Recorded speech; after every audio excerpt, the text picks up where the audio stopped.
Good morning दोस्तों, कैसे हो आप सब लोग? बढ़िया हो? मैं आपका भरत सर आज आपके सामने एक नया टॉपिक लेके आए हैं। टॉपिक का नाम है वॉइस। दोस्तों, हर चीज़ का पढ़ने का अपना अपना एक तरीका होता है, तो क्यों ना हम इसको और भी आसान बनाएं। तो आपके लिए इसे आसान बनाने के लिए मैंने इसे विशेष तरीके से बनाया है। ज़रा ध्यान से देखिए। ये एक आदमी है वॉइस, जिसका नाम है वाच्य। इस भाई साहब के दो बेटे थे। इस भाई साहब के दो बेटे थे। एक का नाम था एक्टिव, एक का नाम था पैसिव। एक्टिव वाला जो था वो सक्रिय रहता था, पैसिव वाला भी सक्रिय रहता था।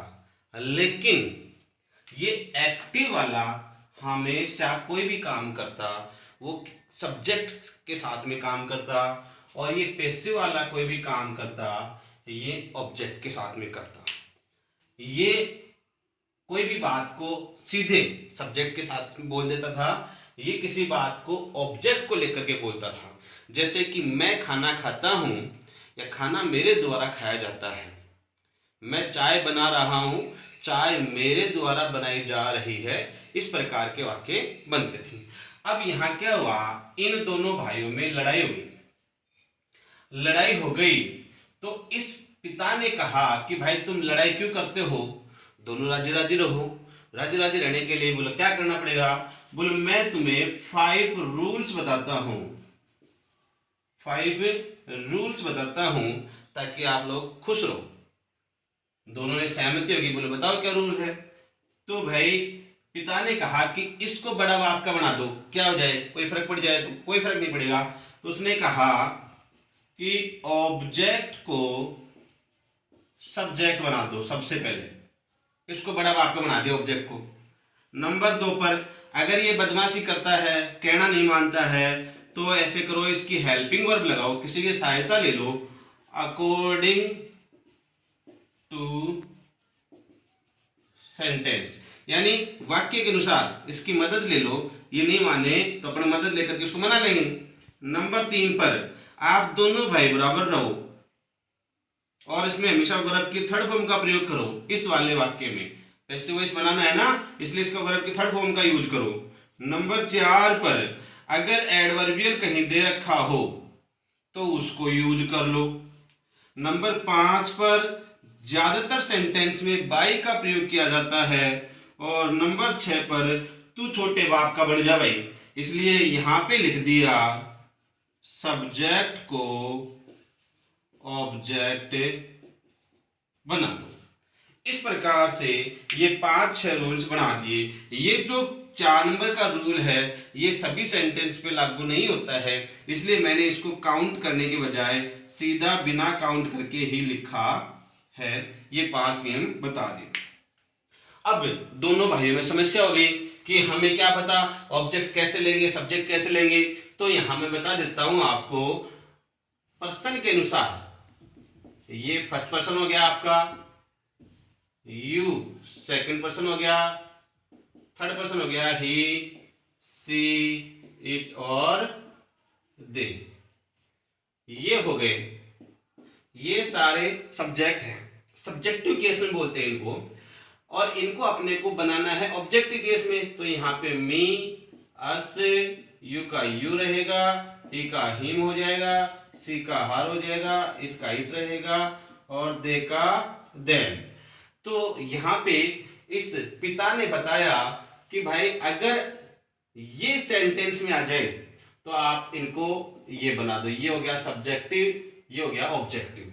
और यदि ये सब्जेक्ट आ जाए तो इनको बना दो आप ऑब्जेक्टिव। इस प्रकार से इस पिता ने पहला और 5वां रूल बता दिया। दोबारा सुन लेना, अगर सब्जेक्ट आ जाते हैं तो उनको ऑब्जेक्ट बना दो, और ऑब्जेक्ट आ जाते हैं तो उनको सब्जेक्ट बना दो। अपना रूल नंबर 1 और 5 क्लियर हो गया। नंबर 2 की बात करता हूं मैं। तो देखो मैं एक छोटी सारणी बना रहा हूं, उसके आधार पर आप लोग आराम से इसका प्रयोग कर सकते हैं।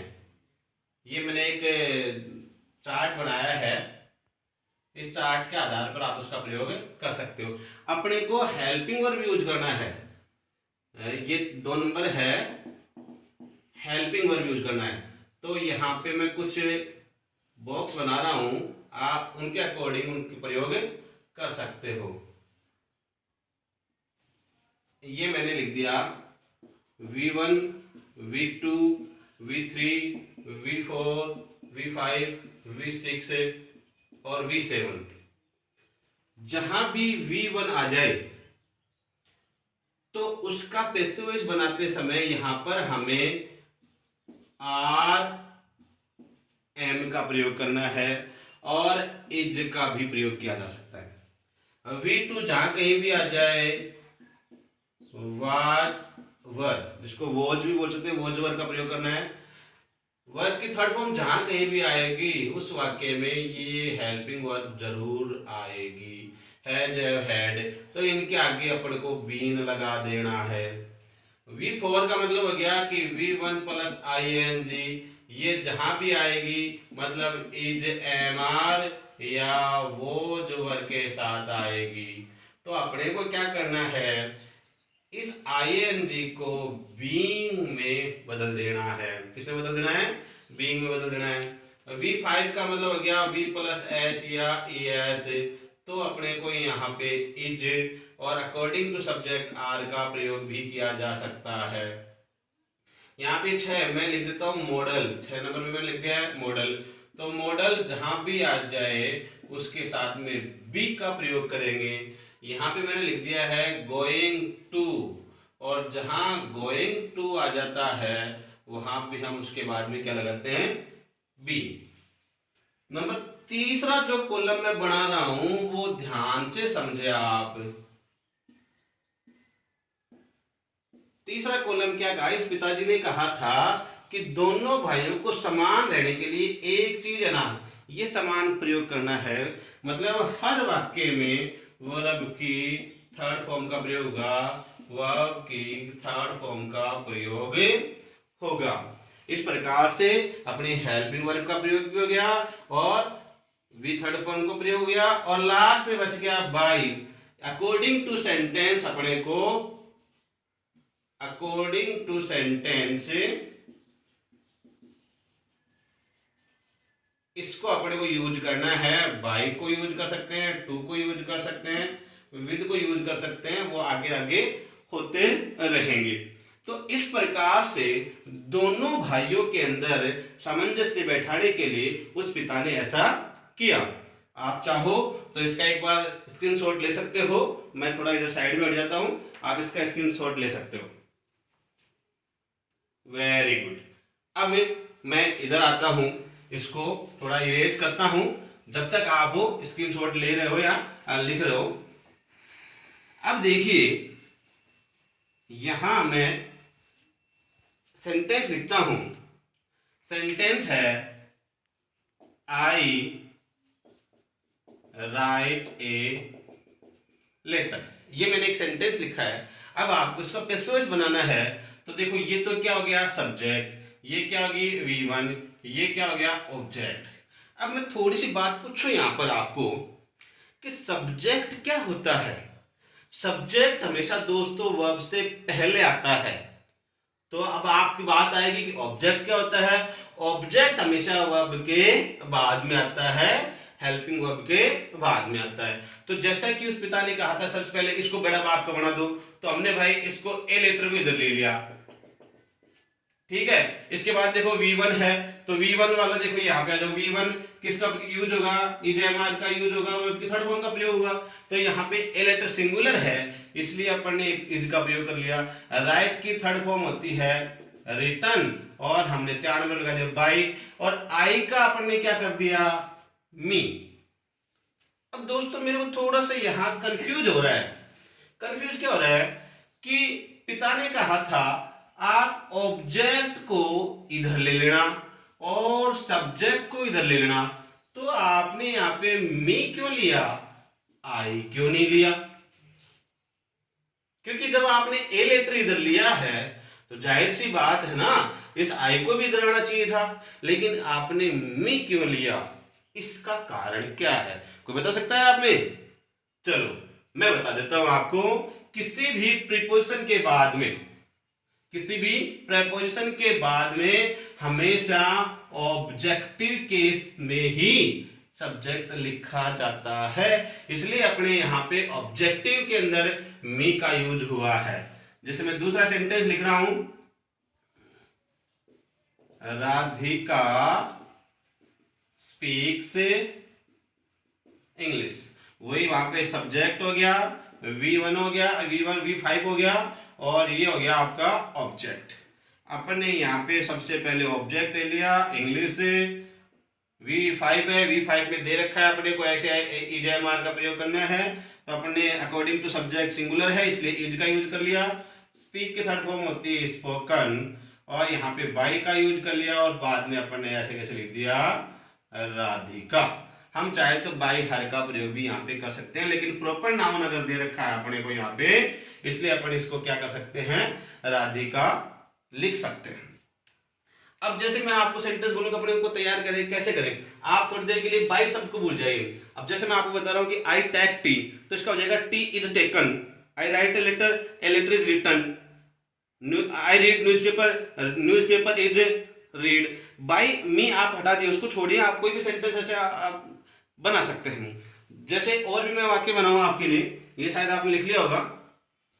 अब मैं आपको एक सिंपल सा तरीका बताता हूं कि एक ही सेंटेंस को आप 9 प्रकार से बना सकते हैं, 9 सेंटेंस में आप बना सकते हैं। देखिए कैसे बनाएंगे अभी अपन, यहाँ पे मैं इसको इरेज करते हुए बता रहा हूं। मैं यहाँ एक वाक्य लिख रहा हूं, उसमें सब उस वाक्य को देखिए आप। मैंने यहाँ पे लिखा है आई प्ले चेस। दूसरा इसका सेंटेंस बनेगा आई एम प्लेइंग चेस। तीसरा मैंने बना दिया इसका I was playing chess. 4 number बना दिया मैंने इसका आई हैव प्लेड चेस। अगला मैंने बना दिया आई हैड प्लेड चेस। अगला मैंने बना दिया I played chess. Next sentence बना दिया आई कैन प्ले चेस। अगला सेंटेंस बना दिया मैंने I am going to play chess. अगला सेंटेंस बना दिया मैंने I do not play chess. और लास्ट का सेंटेंस मैंने बना दिया I did not play chess. यानी कि मैंने सब में वर्ब और ऑब्जेक्ट और सब्जेक्ट समान लिया है। इस प्रकार के सेंटेंस को करने के लिए देखो अपन सबसे पहले ये जो सारणी बनी हुई है, इस सारणी को याद रखना है। यहाँ पे आपका सब्जेक्ट है और यहाँ पे आपका ऑब्जेक्ट है, इतना ध्यान रखना है। अब जैसे इस सेंटेंस में आ जाते हैं, यहाँ पे V1 दे रखा है अपने को, तो सबसे पहले अपन ने ले लिया चेस। हेल्पिंग वर्ब किसके अकॉर्डिंग लेंगे, वर्ब के अकॉर्डिंग। और यहाँ पे सब्जेक्ट सिंगुलर है इसलिए अपन ने हेल्पिंग वर्ब ले लिया इज। थर्ड फॉर्म क्या लगा दिया अपन ने, प्लेड। उसके बाद में क्या लगा दिया, बाई। फिर क्या कर दिया अपन ने, आई का मी। इसका देखिए वही ऑब्जेक्ट हो गया, तो ऑब्जेक्ट को अपने सब्जेक्ट बना लिया। इज यहाँ पे क्या दे रखी है, एम दे रखा आई के साथ में, इसलिए यहाँ पे चेस सिंगुलर इसलिए इज आ गया। इज आई एन जी हटा करके अपन ने क्या लगा दिया, बीइंग। थर्ड फॉर्म लगा दो प्लेड बाई मी। इसी प्रकार से अपन ने इसका बना दिया chess was being played by me. अगला सेंटेंस देखिए हैज हैव का दे रखा है, हमने वही सेंटेंस यहाँ पे बनाया चेस हैज, क्योंकि सिंगुलर इसलिए हैज कर दिया। आगे अपन ने लगा दिया बीन।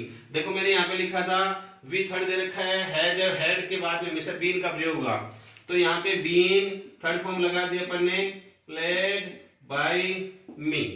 इसी तरह ये सेम सेंटेंस होगा, हैड का हैड ही रहेगा, बीन लगा दो प्लेड बाई मी। समझ में आ रहा है ना आपको कि हम लोग कैसे करते जा रहे हैं। सभी सेंटेंस में अपन सब्जेक्ट बराबर लिया है, वर्ब बराबर लिया है और ऑब्जेक्ट बराबर लिया है। यहां देखो V2 दे रखा है, तो V2 दे रखा है ये chess was played by me. यहाँ पे मॉडल दे रखा है, इधर देखो मॉडल वाला ये दे रखा है, मॉडल 6 नंबर पे दे रखा है। मॉडल के बाद में बी का प्रयोग होगा, तो अपन ने यहाँ पे ले लिया chess can be played by me. यहाँ पे अपन ने ले लिया chess is going to be played by me. अब ये गोइंग टू बी है, ये देखो मैंने 7 नंबर पे लिखा है गोइंग टू के आगे बी लगता है और बी के आगे वर्ब की थर्ड फॉर्म आती है। इसी प्रकार से नेगेटिव सेंटेंस आ गया, तो अपन ने यहाँ पे लिखा चेस, ये डू नॉट दे रखा है, प्रेजेंट टेंस है, इसलिए यहाँ पे is not played by me. और लास्ट का पास्ट टेंस है, पास्ट इंडेफिनिट का नेगेटिव सेंटेंस है, तो chess was not played by me. इस प्रकार से आप दोस्तों चाहो तो कैसे भी सेंटेंस बना सकते हो, 1 2 3 4 5 6 7 8 9 10 सेंटेंस आप बना सकते हो आसानी से। और भी आप इसी प्रकार से प्रैक्टिस करोगे, तो प्रैक्टिस कैसे करनी है कि आप लोगों को एक सब्जेक्ट लेना है, एक वर्ब लेनी है, एक ऑब्जेक्ट लेना है। जैसे मैंने 10 सेंटेंस बनाए हैं, पहले आप उन 10 सेंटेंस बनाओ, उस 10 सेंटेंस के बाद में आपको इस प्रकार से करना है। देखिए इधर अगर सब्जेक्ट आ रहा है, सब में आई आ रहा है, तो इधर सब में चेस ऑब्जेक्ट था, यहाँ पे सब में सब्जेक्ट वही बना दिया। यहाँ पे देखिए चेस इधर था, तो ये ऑब्जेक्ट था, इसको सब्जेक्ट बना दिया। आई यहाँ पे सब्जेक्ट था, इसको ऑब्जेक्ट बनाया अपन ने, तो सब में लास्ट में देखो मी का प्रयोग हुआ है। और तीसरी बात क्या आती है, यहाँ पे प्ले दे रखा है, यहाँ प्लेइंग दे रखा है, यहाँ वाच प्ले है, यहाँ प्लेड है, यहाँ पे हेड प्लेड है, यहाँ पे प्लेड दे रखा है, यहाँ पे कैन प्ले है, यहाँ पे गोइंग टू प्ले दे रखा है, यहाँ पे डू नॉट प्ले दे रखा है, यहाँ पे डिड नॉट प्ले दे रखा है। उससे उन सबको देखो, इधर देखो, सब में एक ही वर्ब का यूज हुआ है, वी थर्ड का। किसका प्रयोग हुआ है, वी थर्ड का। इसलिए आप सब लोग भी है ना इसको वी थर्ड का यूज करें और सेंटेंस आसानी से बना सकते हैं। आज का वीडियो यहीं तक है, मिलते हैं अगले वीडियो में। जय हिंद।